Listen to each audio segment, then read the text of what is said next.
You will hear a number of different recordings, and you will have to answer questions on what you hear.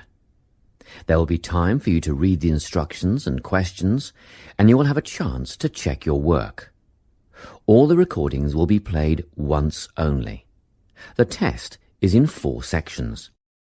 At the end of the test, you will be given 10 minutes to transfer your answers to an answer sheet. Now turn to Section 1. Section 1. You will hear a conversation between a clerk at the inquiries desk of a transport company and a man who is asking for travel information.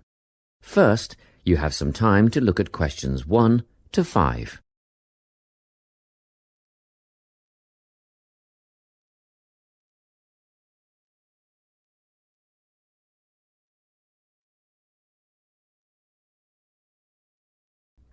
Now we shall begin. You should answer the questions as you listen, because you will not hear the recording a second time. Listen carefully and answer questions 1 to 5. Good morning, TravelLink. How can I help you? Good morning. I live in Bayswater and I'd like to get to Harbour City tomorrow before 11 a.m. Well, to get to Bayswater... No, I live in Bayswater. My destination is Harbour City. Oh, sorry. Right, so that's Bayswater to Harbour City. Are you planning to travel by bus or train? I don't mind, really. Whichever option is faster, I suppose. Well, if you catch a railway express, that'll get you there in under an hour. Let's see. Yes, if you can make the 9:30 a.m. express, I'd recommend you do that. Great. Which station does that leave from? Helendale is the nearest train station to you. Did you say Helensvale? No, Helendale. That's Helendale. What's the best way to get to the Helendale station then? Well, hang on a minute while I look into that. Now, it seems to me that you have 2 options. Option 1 would be to take the 7:06 bus from the Bayswater Shopping Centre to Central Street. When you get there, you transfer to another bus which will take you to the station. Or the second option, if you don't mind walking a couple of kilometres, is to go directly to Central Street and get straight on the bus going to the train station. OK. Which bus is that? The 792 will take you to the station. I guess the walk will be good for me, so that might be the better option. What time do I catch the 792? There are 2 buses that should get you to the station on time, one just before 9 o'clock and one just after. But look, at that time of the morning it might be better to take the earlier one, just in case there's a traffic jam or something. The 8:55 is probably safer than the 9:05. Yeah, I don't want to miss the train, so I'll be sure to get on the 5 to 9 bus. Before you hear the rest of the conversation, you have some time to look at questions 6 to 10.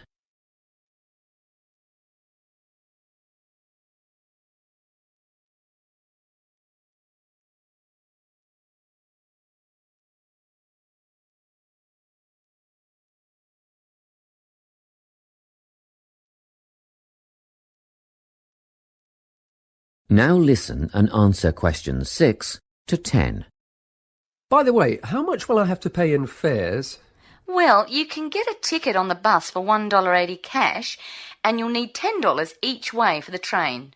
Wait, do you have a TravelLink card? No, but I can get one before tomorrow. OK, well that'll make it considerably cheaper then. The bus will cost $1.50 each way, and the train will be... The train to Harbour City will... still cost $10 because you'll be travelling during peak hours in the morning, so no savings there, I'm afraid. However, if you could come back at an off-peak time... What does that mean? Well, if you could start your return journey before 5 p.m. or later than 7:30 in the evening... Actually, I wasn't planning on coming back till at least 8 o'clock anyway. Oh, in that case, you can make quite a saving if you use your TravelLink card. You did say you were planning to purchase one, didn't you? Yes, I'll pick one up later today. Good. That would mean your return train journey would only cost you $7.15 with your card. Thank you. Is there anything else I can help you with? Actually, there is. Do you know if I can use the TravelLink card on ferries? If you're thinking of the Harbour City ferries that go back and forth between the North and South Bank, those are the commuter ferries, then yes. A one-way trip costs $4.50, but with your card you'd make a 20% saving and only pay $3.55. So $3.55 for the commuter ferry. What about the tour boats? You mean the tourist ferries that go upriver on sightseeing tours? No, they only take cash or credit card. They're not part of the Travel Link company. Oh, I see. I don't suppose you know the cost of a tour? In actual fact, I do, because I took a friend on the trip upriver just last week. We decided on the afternoon tour, and that was $35 each, but I understand that you can do the whole day for $65. Thank you. You've been a great help. My pleasure. Enjoy your day out. That is the end of section 1. You now have half a minute to check your answers.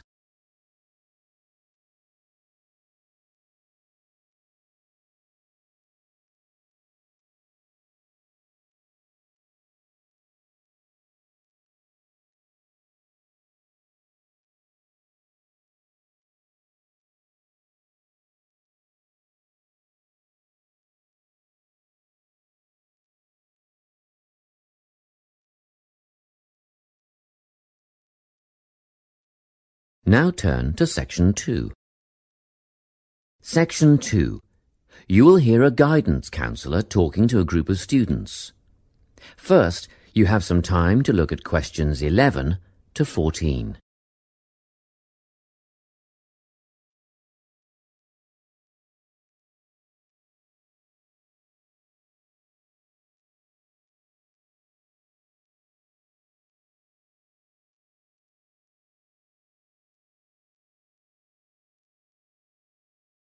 Listen carefully and answer questions 11 to 14. Hello everyone. I'm the Counselling Administrator here at St Ives College, and I've been asked to come and talk to you about our counselling team and the services that we offer. We have 3 professional counsellors here at St Ives, Louise Bagshaw, Tony Denby and Naomi Flynn. They each hold daily one-on-one sessions with students, but which counsellor you see will depend on a number of factors. If you've never used a counsellor before, then you should make an appointment with Naomi Flynn. Naomi specialises in seeing new students and offers a preliminary session where she will talk to you about what you can expect from counselling, followed by some simple questions about what you would like to discuss. This can be really helpful for students who are feeling a bit worried about the counselling process. Naomi is also the best option for students who can only see a counsellor outside office hours. She is not in on Mondays, but starts early on Wednesday mornings and works late on Thursday evenings, so you can see her before your first class or after your last class on those days. Louise staffs our drop-in centre throughout the day.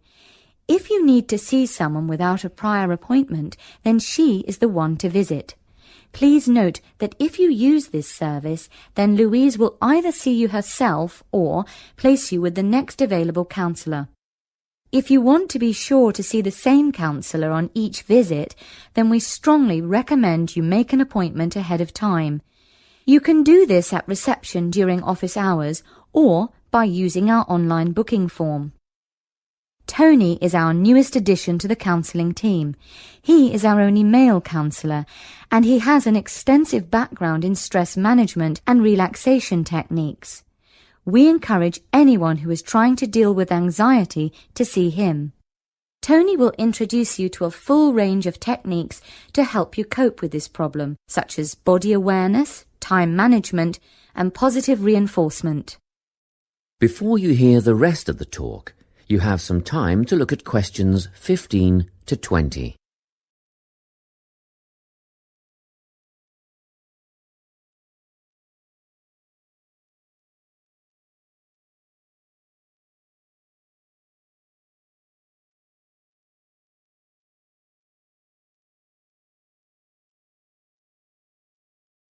Now listen and answer questions 15 to 20.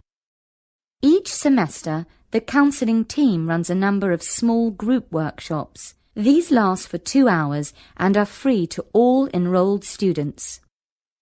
Our first workshop is called Adjusting. we've found that tertiary education can come as a big shock for some people.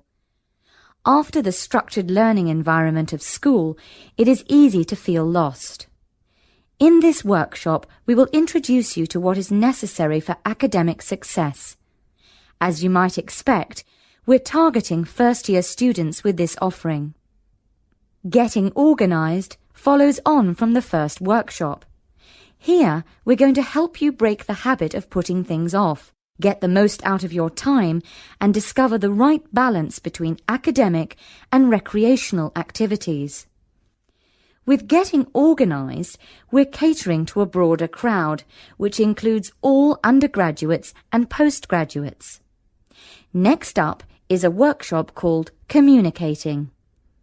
The way people interact here may be quite different to what you're used to, especially if you've come from abroad. We'll cover an area that many foreign students struggle with, how to talk with teachers and other staff. We'll cover all aspects of multicultural communication. International students tend to get a lot out of this class, so we particularly encourage you to come along. But I must say that sometimes students from a local background find it helpful too. So, everyone is welcome. The anxiety workshop is held later on in the year and deals with something you will all be familiar with, the nerves and anxiety that come when exams are approaching. Many students go through their entire academic careers suffering like this, but you don't have to. Come to this workshop and we'll teach you all about relaxation and how to breathe properly, as well as meditation and other strategies to remain calm. We've tailored this workshop to anyone who is going to sit exams. Finally, we have the motivation workshop. The big topic here is how to stay on target and motivated during long-term research projects. This workshop is strictly for research students, as less advanced students already have several workshops catering to their needs. Well, that's it. Thanks for your time. If you have any questions or want more information about our services, do come and see us at the counselling service. That is the end of section 2. You now have half a minute to check your answers.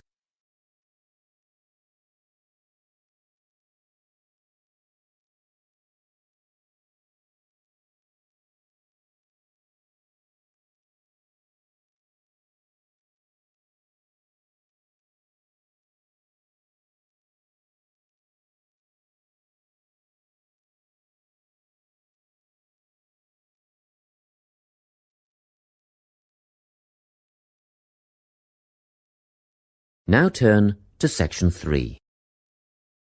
Section 3. You will hear a conversation between a tutor and two students who are preparing for an English literature test. First, you have some time to look at questions 21 to 24.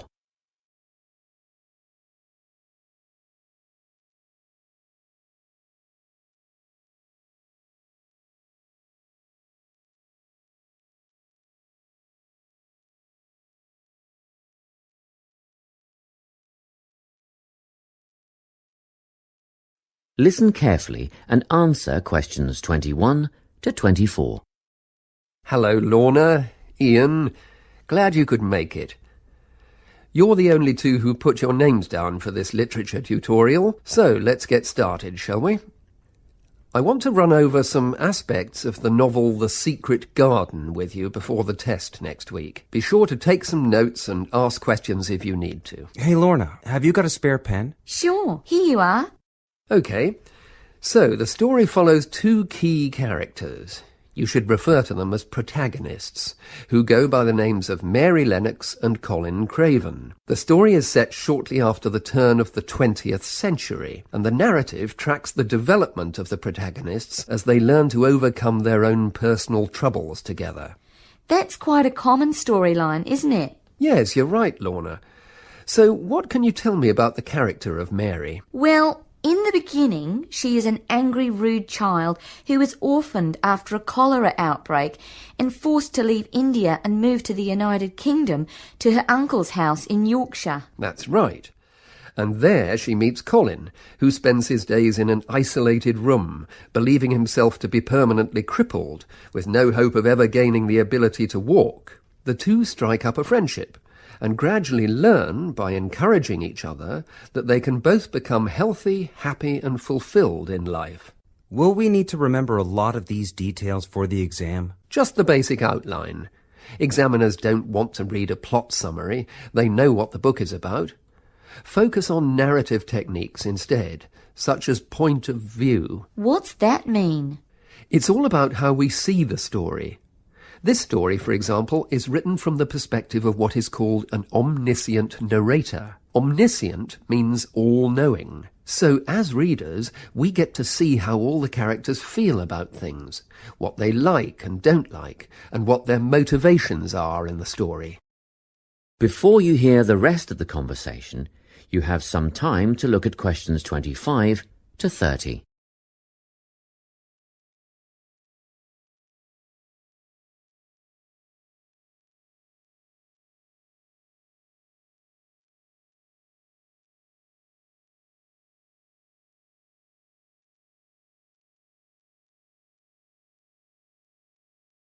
Now listen and answer questions 25 to 30. Won't it be hard to write a technical analysis? After all, it's a kid's book. Well, it was initially pitched at adults, you know.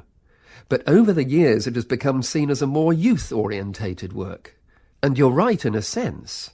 The simple vocabulary and absence of foreshadowing make the story very easy to follow and ideally suited for children. But that doesn't mean there isn't much to analyse. Look at the symbolism, for instance. Symbols are things, right? Material things like objects that stand for abstract ideas. Absolutely, yes. And the author uses many of them. There's the robin redbreast, for example, which symbolises the wise and gentle nature that Mary will soon adopt. Note that the robin is described as not at all like the birds in India. Roses are used as well, as a personal symbol for Mistress Craven. You'll see they're always mentioned alongside her name, and Mistress Craven's portrait can also be interpreted as a symbol of her spirit. Are symbols just another name for motifs? No, motifs are a bit different. They don't have as direct a connection with something the way that a symbol does. Motifs are simply recurring elements of the story that support the mood. Are there any in this novel? Yes, two very important ones. The Garden of Eden is a motif. It comes up a few times in connection with the garden of the story. And then you've got the role that secrets play in the story. In the beginning, everything is steeped in secrecy, and slowly the characters share their secrets, and in the process move from darkness to lightness, metaphorically, but also, in the case of Colin, quite literally. His room in the beginning has the curtains drawn, and he appears at the end in the brightness of the garden. Anything else we need to know about? Yes. Nearly all novels explore universal concepts that everyone has experienced. Things like love, family, loneliness, friendship. These are called themes. The Secret Garden has a few themes that all centre on the idea of connections. The novel explores, for example, the way that health can determine and be determined by our outlook on life. As Colin's health improves, so too do his perceptions of his strength and possibility. The author also examines the link between our environment and our physical and emotional prosperity. The dark, cramped rooms of the manor house stifle the development of our protagonists. The garden and natural environments allow them to blossom, just as the flowers do. Finally, this book looks at connections between individuals, namely Mary and Colin. This necessity of human companionship is the novel's most significant theme, because none of their development as individuals would have occurred without their knowing each other. Well, that about sums it up, I think. That's a great help, thanks. Yes, thanks very much. That is the end of section 3. You now have half a minute to check your answers.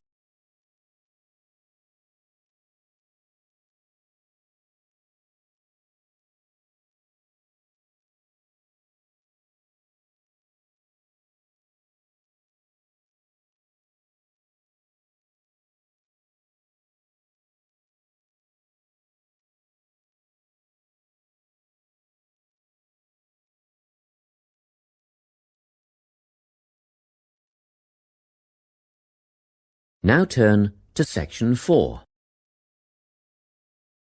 Section 4. You will hear a talk on the topic of time perspectives. First, you have some time to look at questions 31 to 40.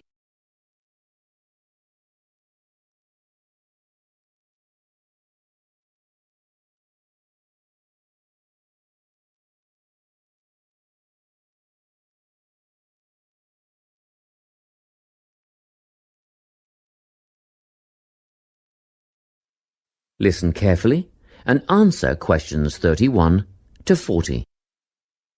Today, I'm going to be talking about time. Specifically, I'll be looking at how people think about time and how these time perspectives structure our lives. According to social psychologists, there are 6 ways of thinking about time, which are called personal time zones. The first 2 are based in the past. Past positive thinkers spend most of their time in a state of nostalgia, fondly remembering moments such as birthdays, marriages, and important achievements in their life. These are the kinds of people who keep family records, books, and photo albums. People living in the past negative time zone are also absorbed by earlier times, but they focus on all the bad things, regrets, failures, poor decisions. They spend a lot of time thinking about how life could have been. Then, we have people who live in the present. Present hedonists are driven by pleasure and immediate sensation. Their life motto is to have a good time and avoid pain. Present fatalists live in the moment too, but they believe this moment is the product of circumstances entirely beyond their control. It's their fate, whether it's poverty, religion, or society itself.